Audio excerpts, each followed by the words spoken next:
fear. There's no easy way to hear. And all the memories you love to bring, with all the things that you hate to scream. So tell me, I'm hollow on the inside. There's no trying to hide from this monster inside me. So if you try to criticize me, like the world defines me, image of what I have become.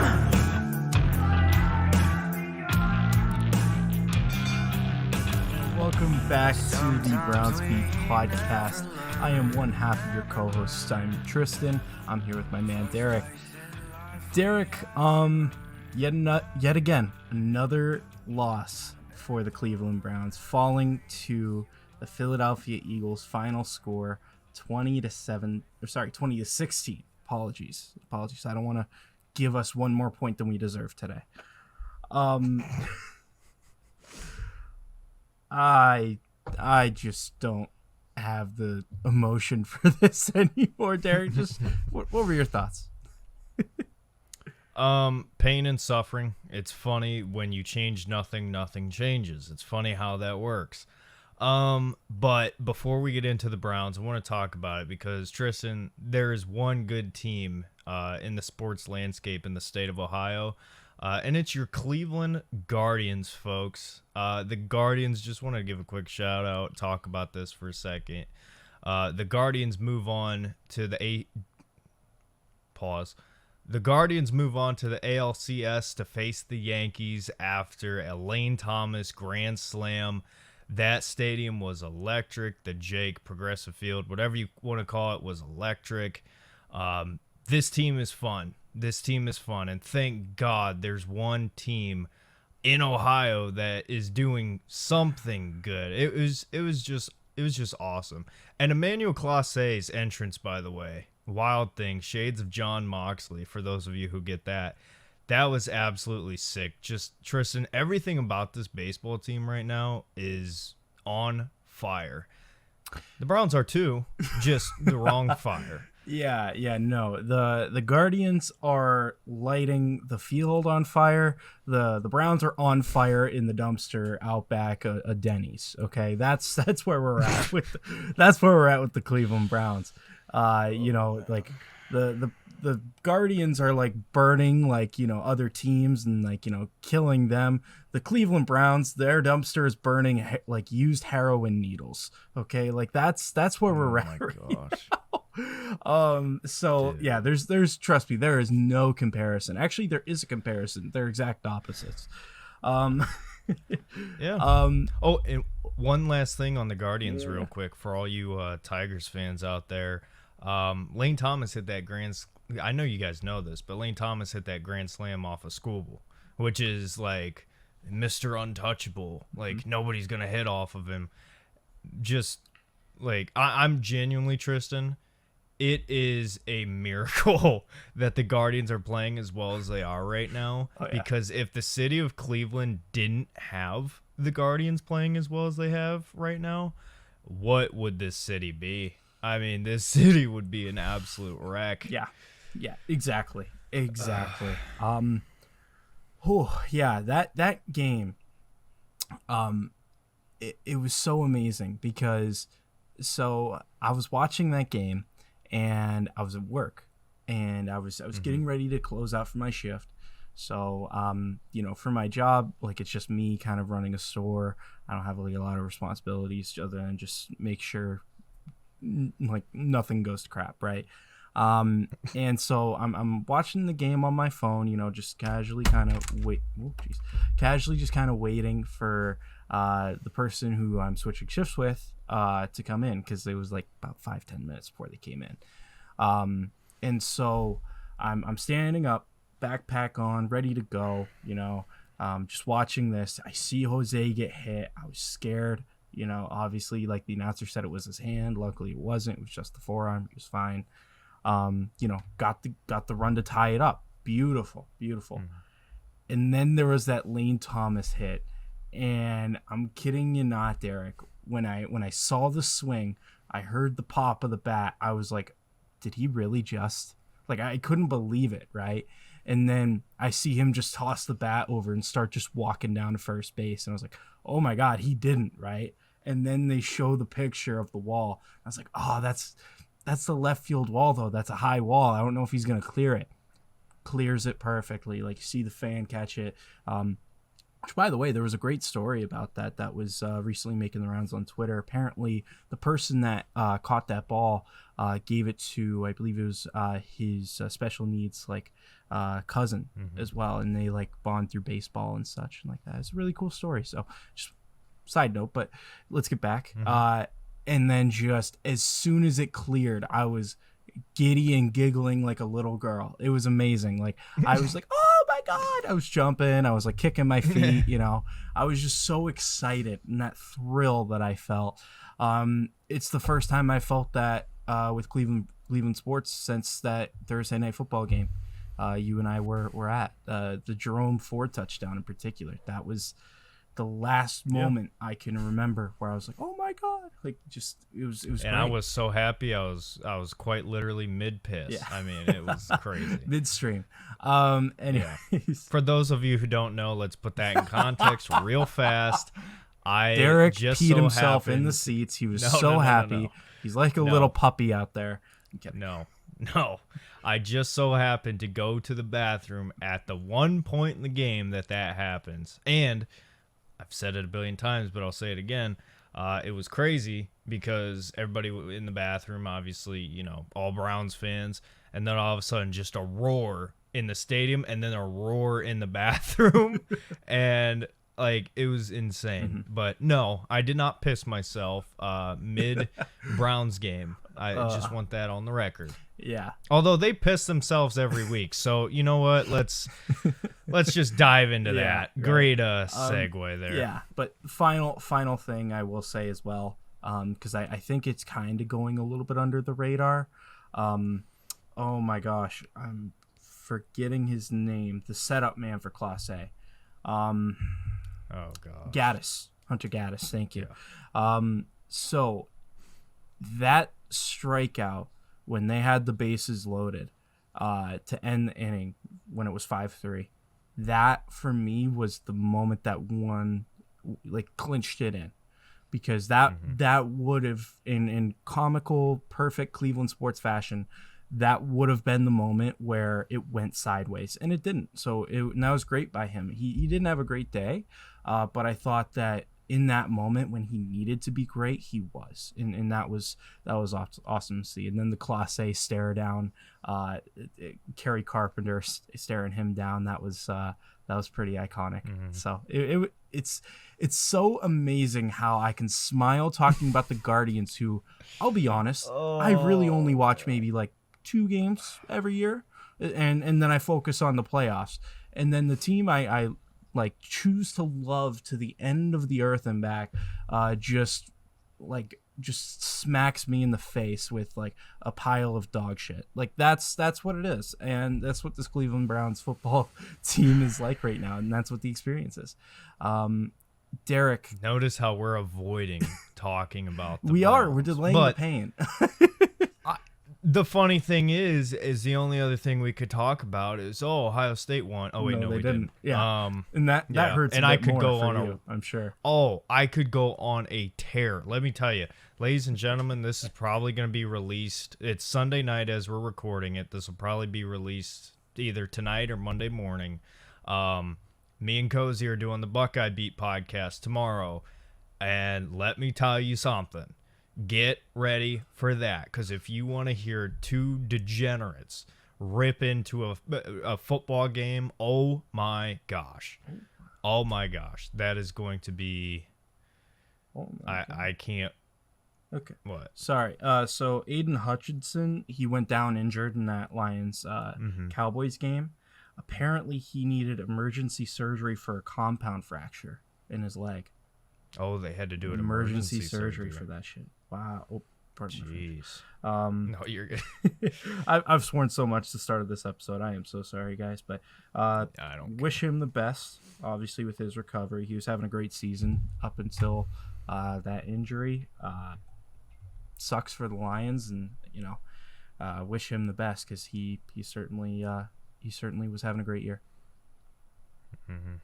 Yeah, no, I saw the I can't do bones breaking. Mm-hmm.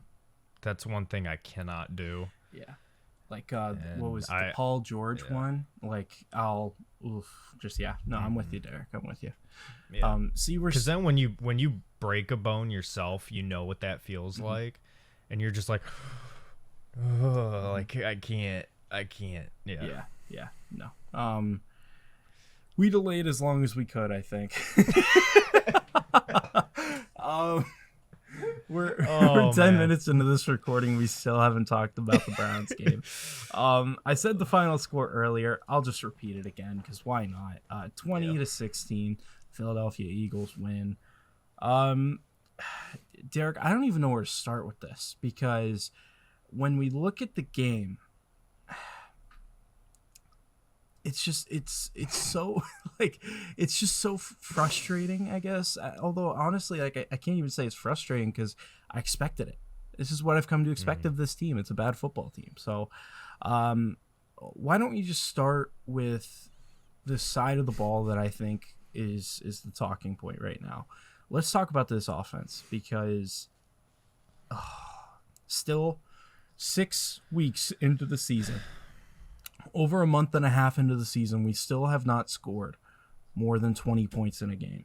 And the only reason why we got as close as we did today was because Myles Garrett went absolutely monster and Rodney McLeod was just there to pick it up and take it to the end zone. Like, just overall, just so disappointing from this offense, Derek. What were your thoughts about this offense today? Oh, this offense is just so bad. Like, Stephen A. Smith said something about Deshaun. He was like, man, if Deshaun were to get rested for being bad, I can't even be upset at it. Like, that's how I feel. Yeah. That's how I feel about this entire team. Yeah. But the good news, Tristan, there's really good news. Deshaun Watson had the second highest QBR of the year at a whopping 34.4. Although to be fair, he did post two times this season 9. So if you really look at it, he's over quadrupling his production. So surely that means he's an elite quarterback, Derek. Hey, sign him to a lifetime contract. I mean, that's what I'm hearing. Don't even joke about that. Jimmy Haslam might pull the trigger. No kidding. Yeah, Deshaun Watson in general this season. I know I threw out the stats a lot last week. Lowest EPA since 2000, which Marcus Russell, and Deshaun's EPA is minus 66.2. So there's your EPA update. Tristan, would you believe me if I told you that the Cleveland Browns were the first team in 10 years to score under 20 points through the first 6 games? Yes, I would. They've been that bad. I would believe you. This is like, it's next level poverty. Like, you know how, and this is, I'm going to regret saying this. You know how in different areas of the world, right, poverty is measured in multiple different ways. You got very unfortunate situations with people in other countries. And then you have like people over here where it's like, you know, if you have clothes, like you're considered rich in these other countries. Let me tell you something. In terms of sports, the Browns are worst level poverty that you can get. Like, this is so bad. And Tristan, what drives me crazy is like, what did I say? Oh, you change nothing and nothing changes. What a shocking concept. And guess what, Tristan? I had to ask you to confirm it before we hit record. The 16 points that we did score, none of them were from an offensive touchdown. The one was, like you mentioned, Myles Garrett being an absolute freaking monster. And that's the only plus I have of the game. As I mean, we'll get into the defense, but like, I was pretty proud of the defense for the most part. Oh yeah. No, go ahead. They showed up. Listen, that's a team with Saquon Barkley, who, by the way, I think it was 16 carries for 48 yards. What a turnaround. Yeah. As far as run defense goes. Like, incredible job. They didn't allow him to get involved in the game. The plays that really killed you, it's like, do you want a little bit better from Martin Emerson? Yeah, but also it's A.J. Brown. At some point you just have to look at it and say, you know what?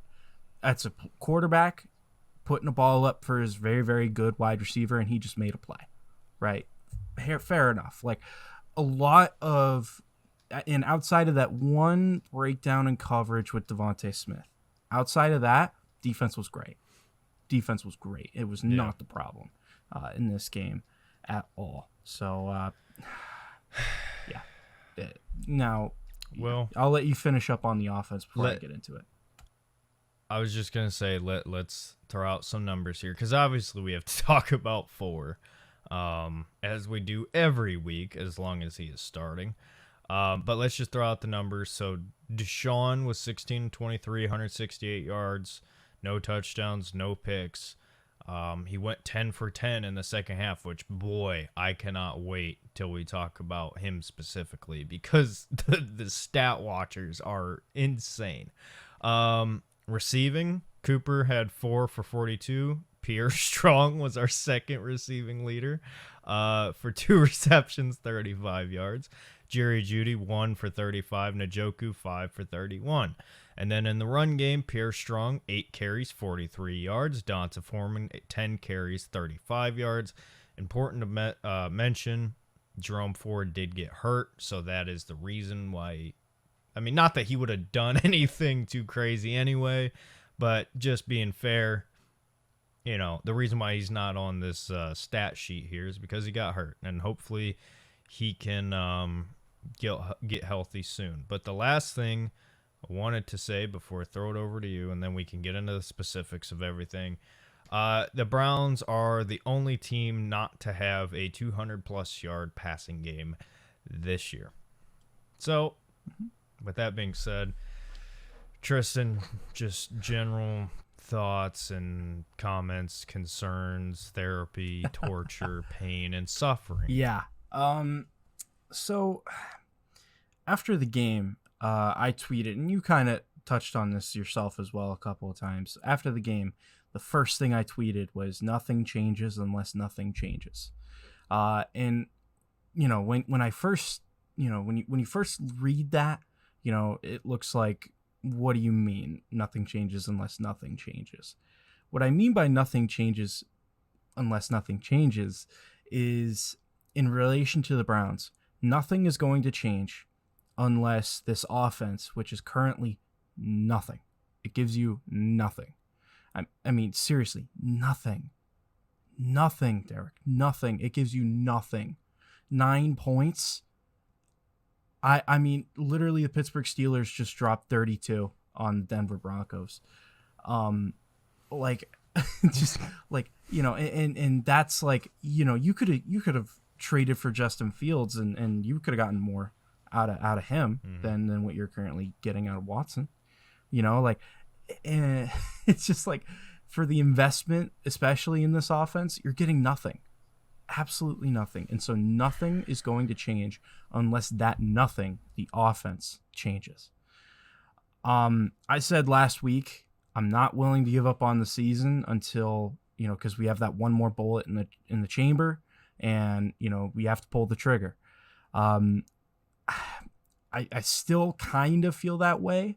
And the only reason why I'm still holding out even an inch of hope is because I know what happened when Flacco came in last year.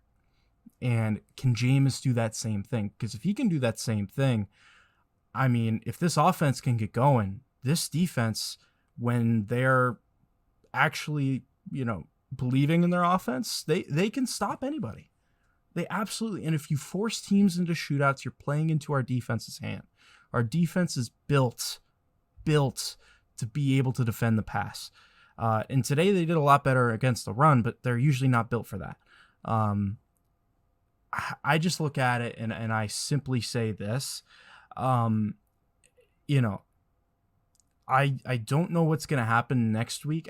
I already said in some of my small group chats, it's going to be 40-17 Bengals. If seriously, like if they do not make this switch, it's going to get that ugly.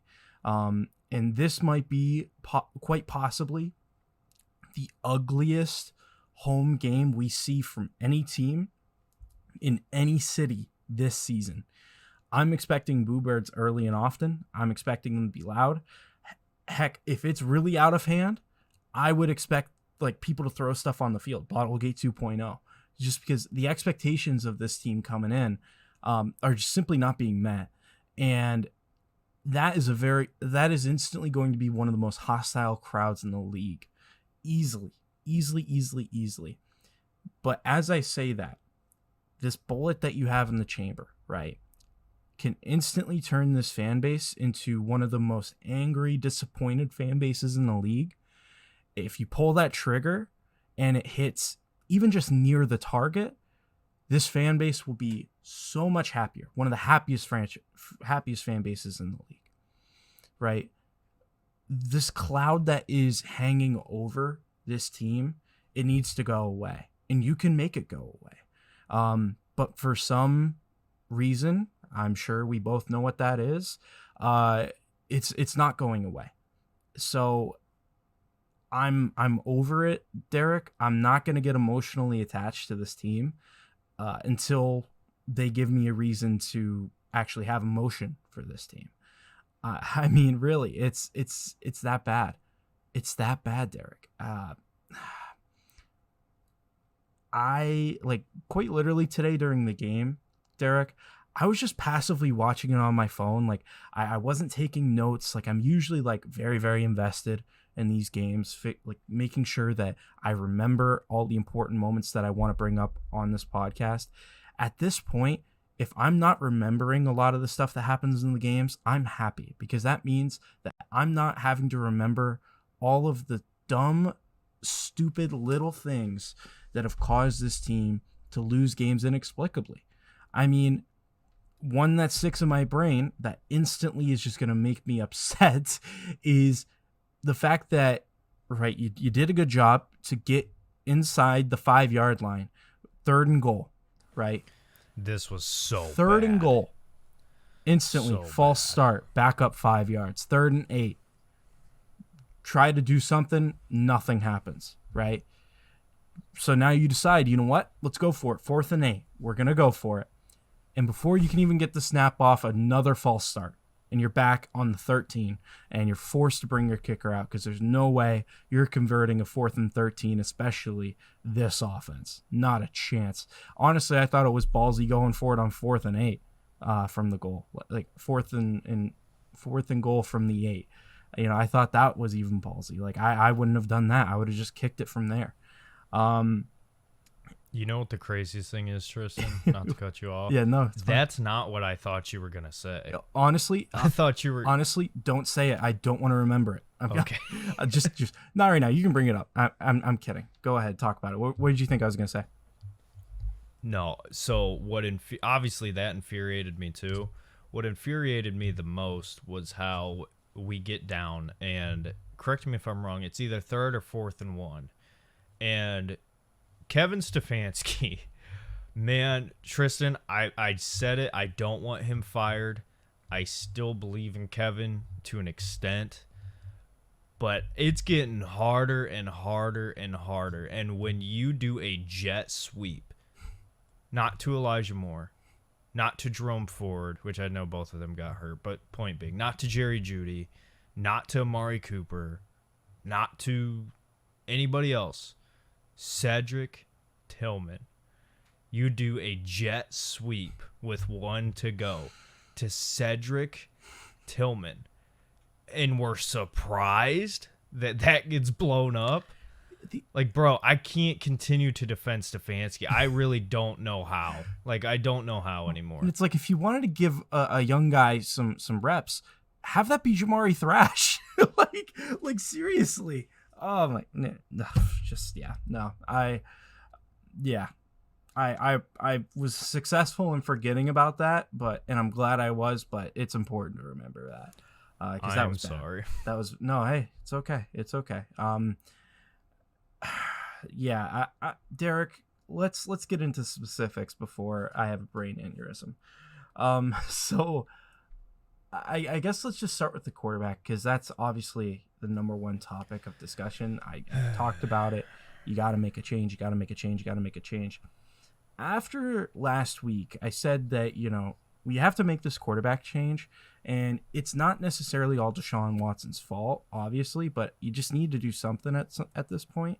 When I went back and watched the All-22, a lot of it was his fault, that I didn't place that blame at the right time. A lot of these sacks, quite simply, he's got a check down that he's just not going to. He's not quick enough through his reads. He's inconsistent with delivering the football. You saw that today when there was a ball that he was trying to throw. I think it was to Jerry Jeudy. It was like on an out, and like it just fell like 5 yards short from where it should have been. The inconsistencies, the slowness of reading a defense, like you expect that from like a 23, 24-year-old. And this guy's 29. It's just it's not going to cut it. So I want to correct that for last week. He deserved a lot more blame than I gave him for originally. After I watched the All-22, he deserved way more. So, and I'm sure I'll feel the same exact way after this game too. So, after I get the chance to watch All-22 for that. So, Derek, I've been talking a lot here about the quarterback situation. I want your thoughts. What are you thinking about when it comes to Deshaun Watson and his play today? Well, it's the tale of two halves for sure. On the day, 16 of 23, 168 yards, and that looks way better than it actually was. Deshaun Watson is undisputedly the worst quarterback in football. Like, not even just starters, like backups, whatever. He's the worst quarterback in football. And in this first half, he was atrocious, Tristan. He was so bad. And the thing is, like, again, the question and why it's so important when people ask, like, why do you want Jameis in there or DTR in there? The biggest thing is we got to see where blame lies and how much. Deshaun Watson in this game, Tristan, it seemed like they game planned it quite literally as simply as they possibly could. Like, I genuinely don't know how much more we could dumb it down. A lot of screens, a lot of short yardage passing, a lot of quick one read plays. And like you mentioned it, the one throw to Jerry Jeudy was as bad as a football throw as I've ever seen in my life. I mean, that quite literally was so underthrown that it's not even funny. And he had a couple overthrows in this game too. There's one in particular I can't remember off the top of my head. I want to say Cooper, but I don't think it was. But he was so bad. He was so bad in the first half. And then you have the second half, which, again, the tale of two halves. There are a select group of people that are saying that this is similar to his Baltimore second half and that this is a sign of positivity going forward. Did Deshaun Watson go 10 of 10? Sure, he did. Great. But Tristan, if you go back and you watch all those completed passes in the second half, I would say 85% of them are so wide open. I could make the throw. I'm confident you can make the throw. There's plenty of other people that can make the throws. Like, it's literally just okay. In the first half, he looked like he didn't even play quarterback. Forget NFL, college, high school. He didn't even look like he played quarterback at all in his life. Like, it was that bad at times. In the second half, he looked like he played quarterback. He hit guys that were wide open. And he had some nice throws today. Like, there were a couple throws that were good. I'm not taking all credit away from him, but to sit here and pretend like, oh, he played a really good game, Kevin Stefanski sucks, offensive line sucks, like it's actually insane to me how there are people still finding ways to defend what we are seeing. And again, insanity is just doing the same thing over and over and over and over and over and over, expecting a different result. We are not going to see anything different until a change is made. Yeah. And play calling changing the play caller, Tristan, isn't going to do anything. Like that's not going to do anything. It might help with clock management and timeouts and things such like that. But it doesn't matter what plays you're designing or running. We simply can't execute anything offensively with him under center. What do you got? I know you got something. Yeah, so I just sorry for the reaction there. I just saw. No, you're good. I mean, I know Joe Burrow wasn't like a statue. He just ran for a 50-yard touchdown.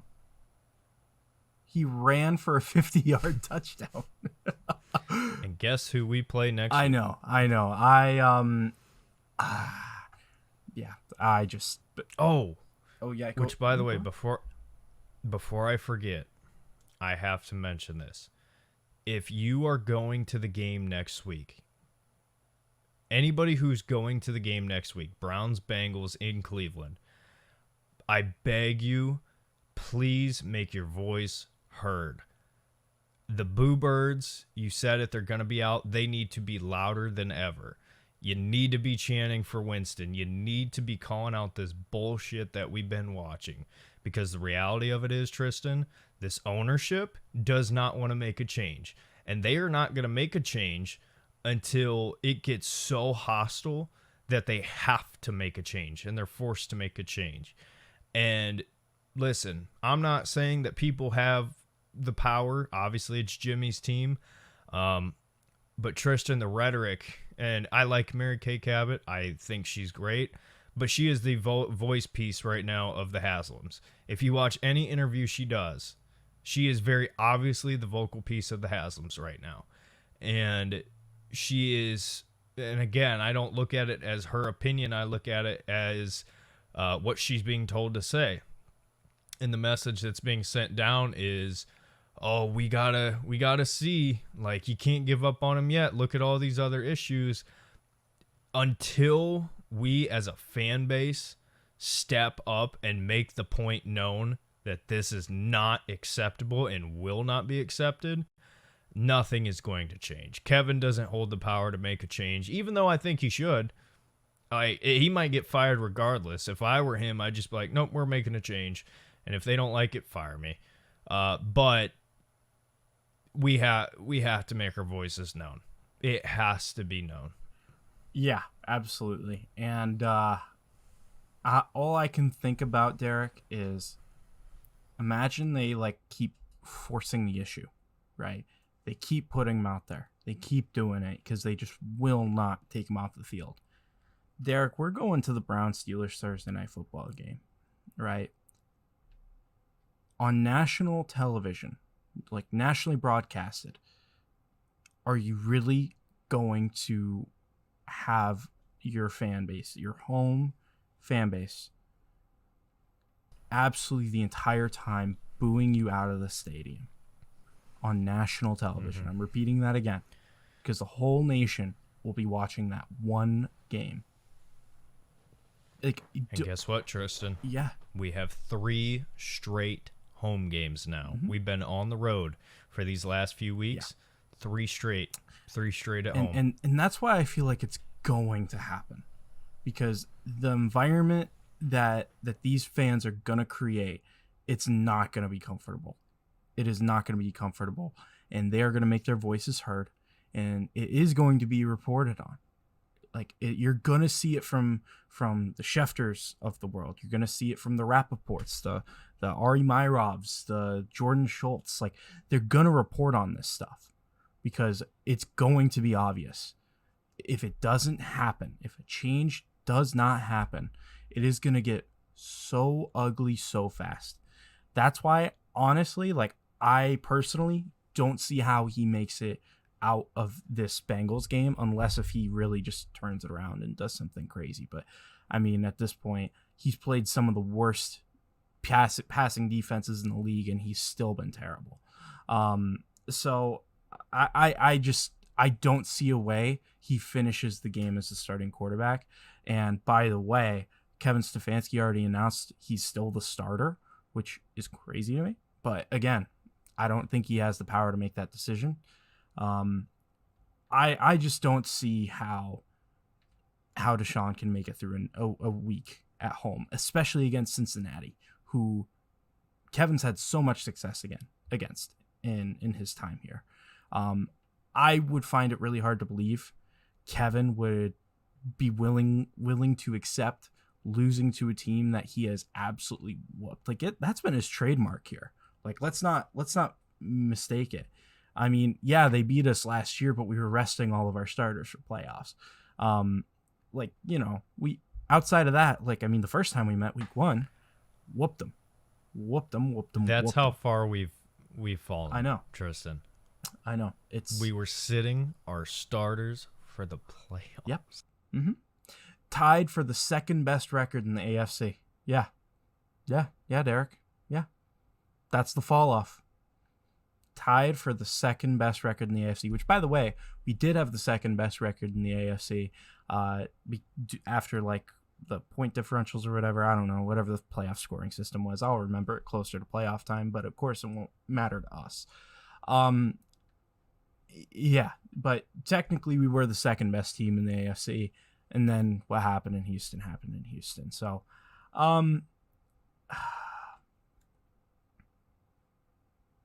yeah, quarterback, it's got to change. Like, just quite simply, that's my notes for today. Literally is, especially on the offensive side of the ball, quarterback has to change. You have to see what a different quarterback gives you, because then you can, as soon as you realize, like, okay, it's not just the quarterback, right? Because we switched our quarterback now. What are the other issues we have to really focus in on? Obviously, the offensive line is a big talking point, and we will get to that. The running backs, I think, are fine, especially when you consider Nick Chubb's going to be coming back soon, hopefully next week. We'll see. I mean, the receivers, it's drop city, man. But we'll get into the specifics with that. But yeah, just quite simply, when it comes to the quarterback conversation, it's time to put in Jameis Winston or DTR. I really don't care which one. But one of them has to be playing, preferably before the end of this next game. I was just about to say, so to add on to the whole, like, if you're going to the game thing, again, the Browns have 3 straight home games now.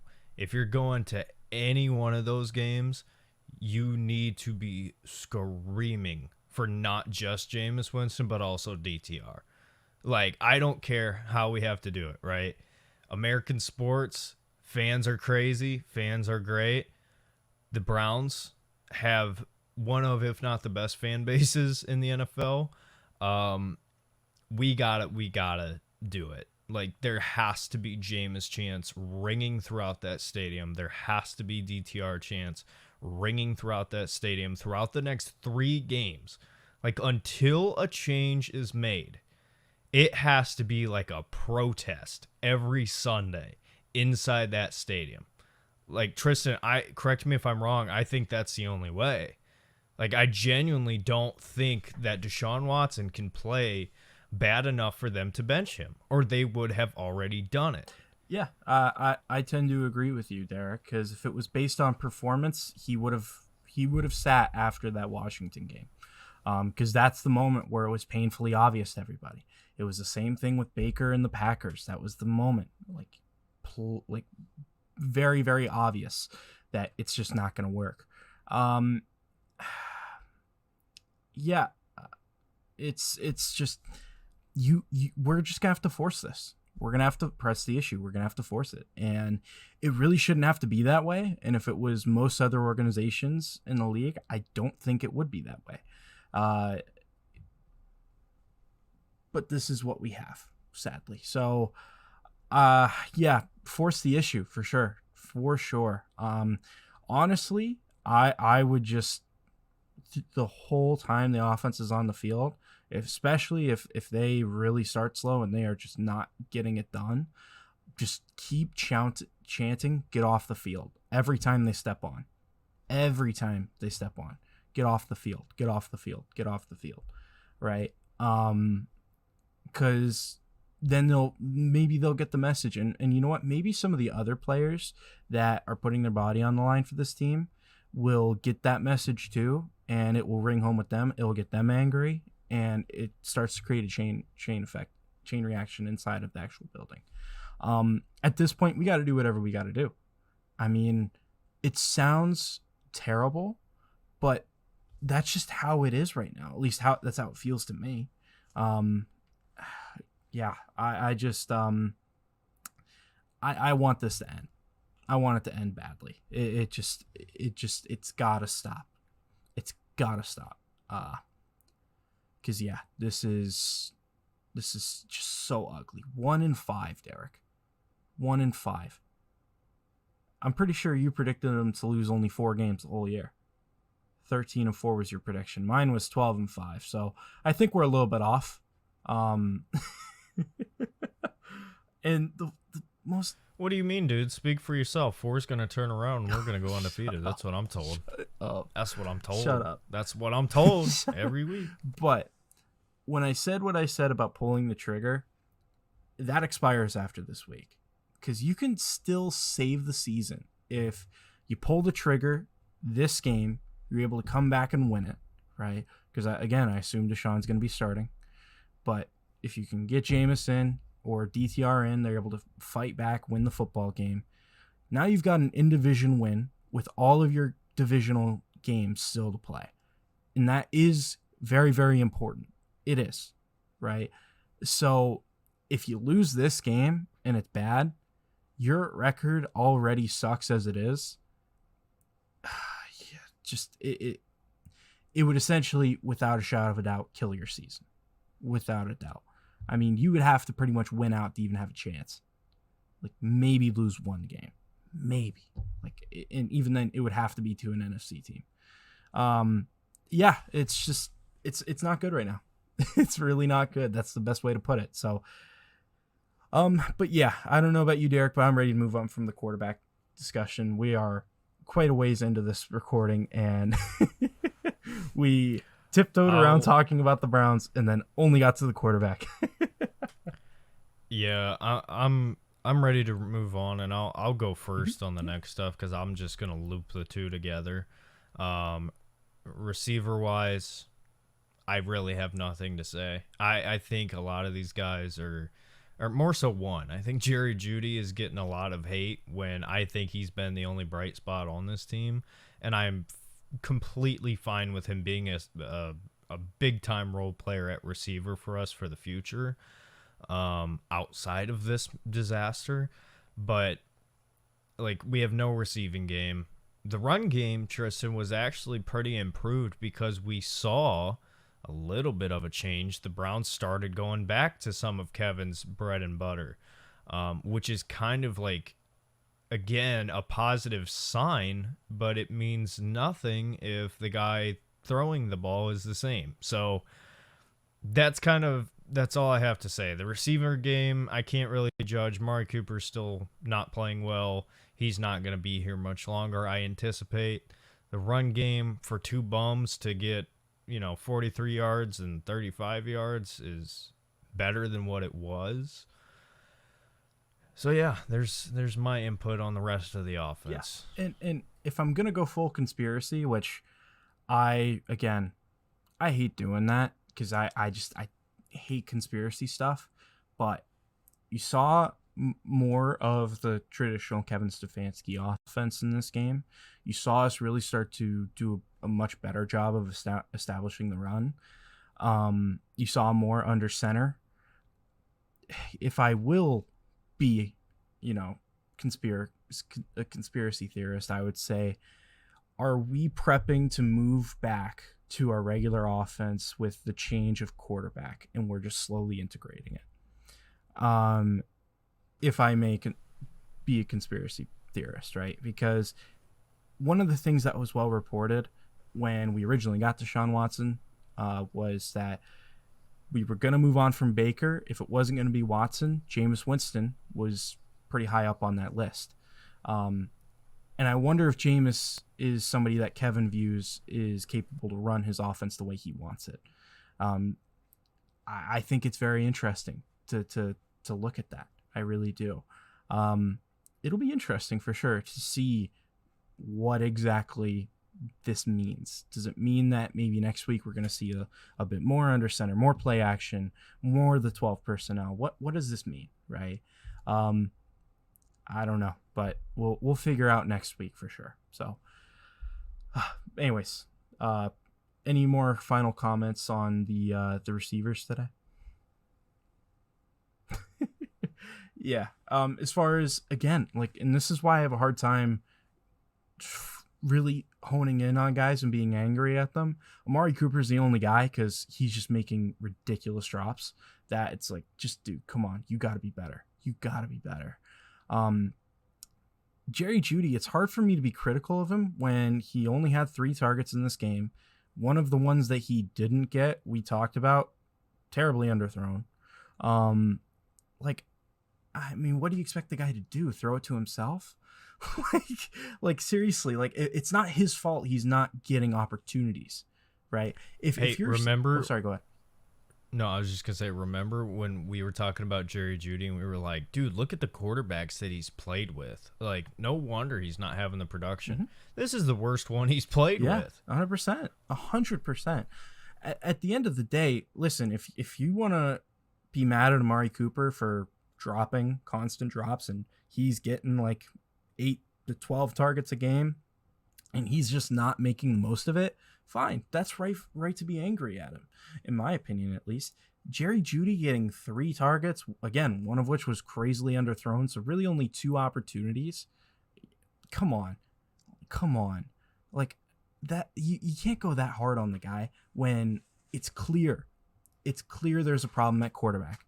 If the quarterback switch happens and he's still not producing, okay, then we know it's a Jerry Jeudy problem. But we got to make that switch to figure it out. I'm not going to put it on Jerry Jeudy when I've seen much, much worse performances by our quarterback than I have from Jerry, for sure. So, but yeah, outside of that, I don't see why Jamari Thrash doesn't get more opportunity in this offense. I really don't. Who did we have out there today? We had Jalen Darden out there today, and I literally looked at the TV and I'm like, wait a minute. I'm like, is that Thrash? And I was like, no, he's 80. I'm like, who is that? I was like, that's Darden. Yeah. Like, no offense to Jalen Darden, I like him. I actually do like him, but like, you drafted a kid. Yeah. You're trying to figure out what you got. Why is he not on the field? I still can't make sense of it. Yeah. Oh, he played terrible in the preseason. Oh, wait, no, he didn't. He actually played really, really good. Yeah. Like, what are we doing? Yeah, it's I don't know, Derek. It's just infuriating with the receivers, but I'll let you transition. I'll let you pick which one. There's only two left on the offense to really talk about, so I'll let you pick what you want to talk about. I'm going to be completely honest. I'm done talking about the offense. I have nothing else to say. I think listen, again, like, I think if we do incorporate more of Kevin and his style of offense with Chubb coming back, because Chubb's going to play. Like, if it were up to me, I'd be like, hey, listen, Nick, I love you, but just as much as you're going to hate it, take the year. Like, just take the year. Make sure you're really, really healthy. Keep building, keep moving, and that way you are A-okay ready to go next year. Because I wouldn't want him coming back to a team that's got nothing to play for. But he's going to play because he's going to be a free agent. Yeah, he's going to be fighting for a contract. That's the issue. If he had another year, I'd say absolutely 100% agree with you. But he's got to fight for a contract. He's got to show that he's still Nick Chubb. Because... Yeah. Honestly, if he doesn't come back at all this year, I mean, teams are probably going to be scared off by that. At best, he would get maybe like a 1 year, $5 million. He's going to get a prove-it deal. and he's got to be able to prove it now, so that way he can get a better deal for himself. So, which is just heartbreaking. Yeah, he shouldn't be in that situation, right? But last comments I'll say about the O-line and the running backs, because I didn't really touch on those much, and tight ends, I should say. Tight ends, I mean, whatever. They were okay today, I guess. O-line, Nick Harris getting hurt. He's done for the year, quite clearly. Yeah, he's just not an NFL center, unfortunately. He's not a down-to-down guy. He's just not. He's too small, sadly. And then just when that switch happened at center, Michael Dunn, I mean, just it was clear. It was a mess. Yeah, we're going to have to sign somebody to be center. That's not going to work. That's just not going to work. Running backs, Pierre Strong was our best player on offense today. I don't even think it was close. Without a shadow of a doubt, our best player on offense. I love how he runs. He runs downhill and just he's explosive. He sees a gap, he hits it, and he hits it with speed. Yeah, it's clear he should get some more touches while we wait for Nick Chubb to come back. So, yeah. But outside of that, I'm ready to move on to the defense. Yeah, defense. So here's the thing. I think the defense was absolutely the bright spot of the day. The only touchdown scored was from your defense. Holding the Eagles, I know the Eagles have had struggles, but you talked about it, Tristan. Like, the way that we stopped the run was incredible today. I thought Barkley was going to go off. He did not. I know Jalen Hurts had some yards himself, but nothing crazy.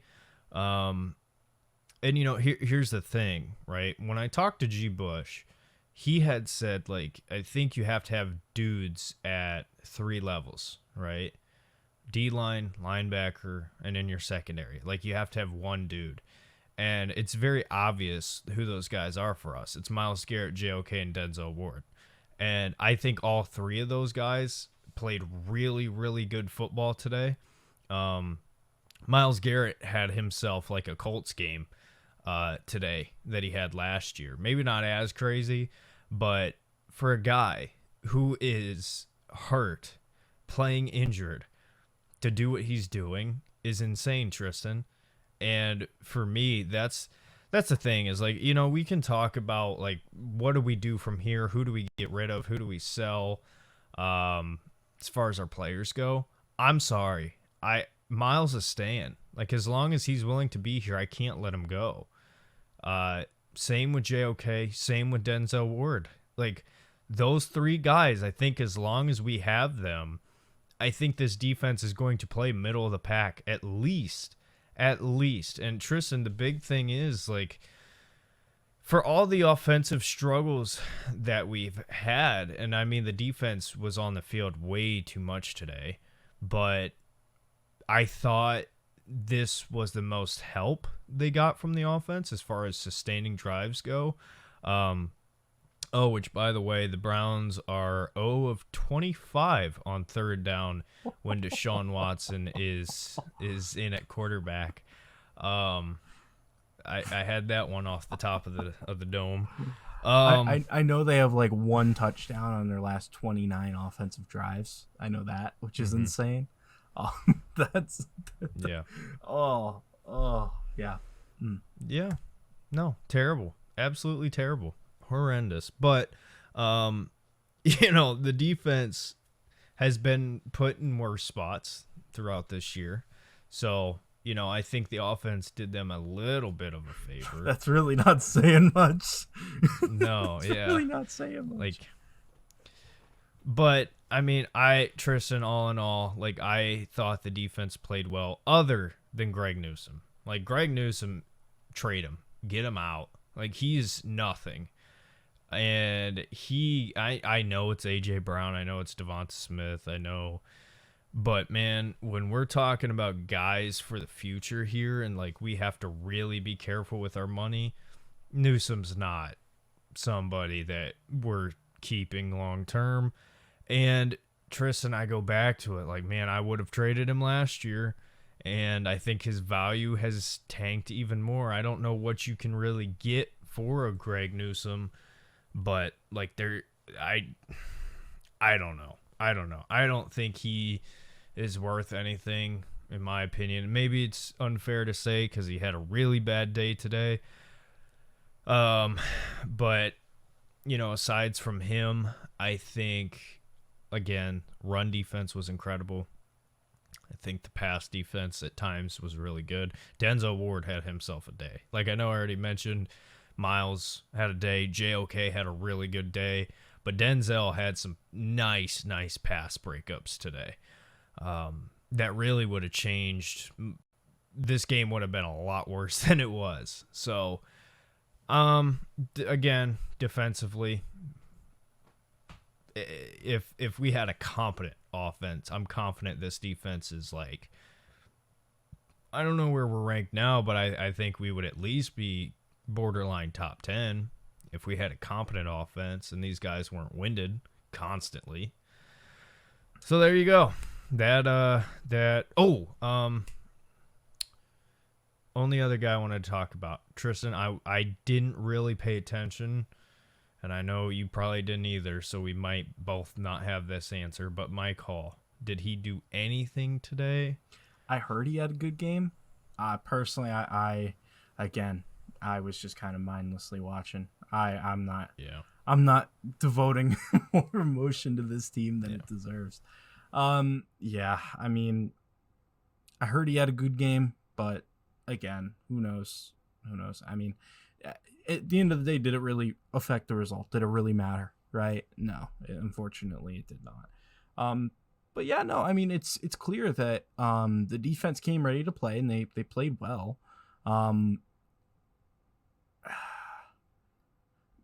The thing that annoys me the most about this team is it's so clear what the issue is, and it's clear that we can get an upgrade, and it would fix so much. Derek, I don't think this Philly team today scores more than like 13 points on this defense today if the offense was regularly sustaining drives and getting into the end zone. I just don't think that would have happened. They were really, really good today. They really were. Like, quite literally, it took special plays from A.J. Brown and a busted coverage on Devontae Smith. Like, that's what it took to beat us today. Like, those like maybe like 3 or 4 plays they had, that was it. You know, outside of that, they really didn't do anything special. Like, I genuinely come out of this game and I say, oh, the Eagles are bad too. They are bad too. Wow. Okay. And then like Sirianni was like chirping at the fans after the game, and like, dude, the Browns suck, and you're chirping at fans by beating them by 4 points. Ugh, get a break. Like, get a break. Your offense sucks, dude. Anyways, dude, the spread was 8. The Eagles were 8-point favorites, which might not sound like a lot, but that is crazy for an NFL game. Yeah. Normally it's 2.5, 3.5. That's the average. 8. Like 6.5 is usually as high as it goes. 8 was being the spread. Yeah, no, that's crazy. It's crazy. It's just, yeah. You already mentioned the guys that deserve a shout out. Only other guy I'll throw his hat in the ring, Dustin Hopkins. He's great. He's a great kicker. That's about it, man. It's bleak right now. I'm going to be like talking in the same tone until that change happens. It's heartbreaking. Although something that did put a smile on my face, I don't know if you guys noticed this. I just saw Danny Dimes throw like one of the worst picks I've ever seen. It was terrible. Oh, it was so funny. Oh, he was getting hit and he was like all the way back here and he was like, just screw it. Wandale Robinson's down there somewhere, and just chucked it up. And quite literally, there were 4 Bengals in the area. It looked like they were fielding a punt. And just Jermaine Pratt goes, and just runs. You know what? That I forgot. Deshaun Watson had himself one of those moments today too, Tristan. Just lobbed it up and 2 Eagles defenders. Oh yes, It was the underthrow. That's what I was thinking of. Who was that to? Oh, who was it? I think Was that Cooper? No, I think it was Judy. It was Judy. Yes, it was. Was it That was the Judy? other target. Okay. That was the other target for Judy. Oh my goodness, Oh my I remember gosh. it now. I remember it. Yes, because Judy had his guy to the outside, and quite literally, the only thing that prevented this from being a pick was CJ Gardner-Johnson coming in like edge, like spare, boom, and just hit the guy, right? Like just hit the corner that was clearly about to pick it. Like, yeah. I literally when I saw that live, I literally stood. I'm looking out because I was at work also, obviously, and I'm standing there watching it, and all I see is I'm like, oh, that's a pick, and then CJ runs in, and I'm just like, what were you thinking? Like what? Oh my gosh, bro! If This team. if you don't laugh, you cry. So, with that being said, Dude, I'm gonna be honest with you, and I'm very sorry to the viewers out there. We will continue to provide content for you, but when I tell you, it is so hard right now. It is so hard to talk about this football team because literally all we can do is laugh, and it's not even because it's funny. Like the 0-16 Browns were funny, oh my gosh, but like. but We had expectations. You know what's funnier? The 0-16 Browns had a What? better offense. Yeah, literally. The numbers back it up. Like, it's not even a joke. Oh my gosh, dude. Oh, well, the good news is we were averaging, 4.25 points per game scored, and now we're at 16 today, Tristan. Let's go. That's an improvement. I mean, bro, I genuinely cannot believe that it is this bad. Like, I think we both probably had a little bit of like, if Watson doesn't play well, because we talked about that all off season. I thought this team's floor was like 7-10. Like, yeah, at low, I honestly, I might have even said like 9-8. Like, I really felt like, okay, well, if Watson's terrible, you'll have Winston you can fall back on. Haven't done so yet. What was the point of bringing him in if you're just not going to fall back on him? And then I felt, you know what? This defense has got us. And today they did. So far this season, it's been a little bit underwhelming. But when you watch the quarterback play, it quite literally can blind you. So that might be part of the reason why this defense has been a little bit leaky at times. So because I know I thought I was crying in the middle of the game, but no, it was actually just like a tear of like blood, because just the horror that I was subjecting my eyes to. If you don't laugh, you cry. Like, I genuinely don't know what to do. Like, we can sit here and talk about the draft from now until next April, or we can just laugh. Yeah. Like, that's all we can do. We are projected to have the second overall pick currently, only behind the New England Patriots, who do not need a quarterback. So unless if they trade that pick, which it's possible they would, if all stands as it is now, the Browns would have their choice of quarterbacks. Shedeur Sanders, welcome to Cleveland. I'm kidding. No. Just to make you even more mad. Honestly, Just to make you even more mad. I'm excited to talk about the quarterback prospects, which, by the way, let's just Tino, this is for you, you fat bastard. He last year made a bet with me for $50 that Caleb Williams would not be going to the Bears. To which I'm like, you're insane. Like, you are genuinely insane.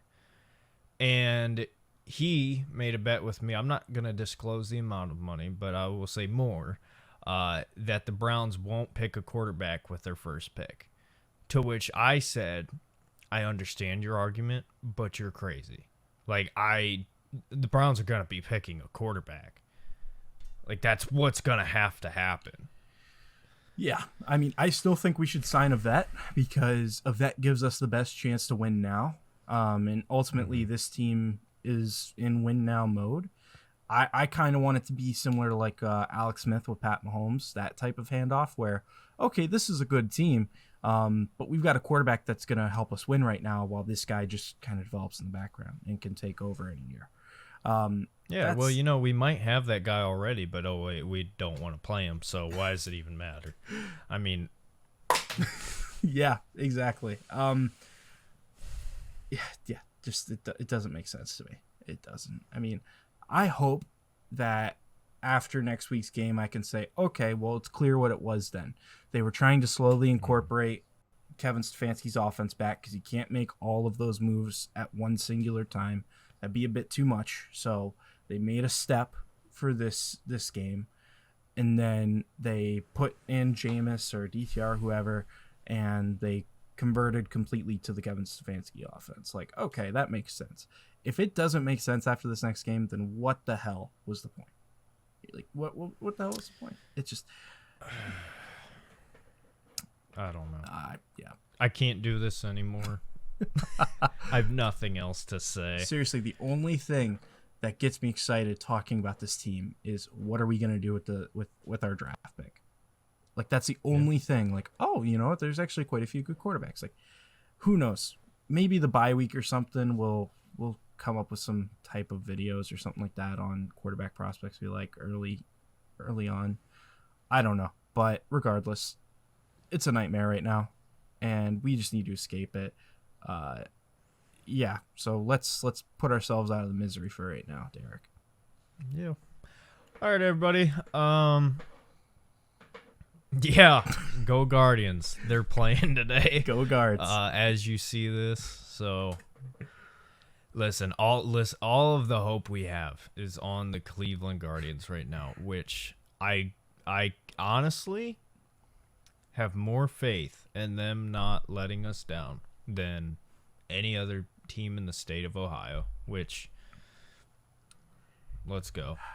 I hope they beat the Yankees. I really do. I think it's a good matchup in our favor, but I really, really hope they can do it. I really hope. Yeah. All right, everybody. Go Guards. Go Guards. Goodbye.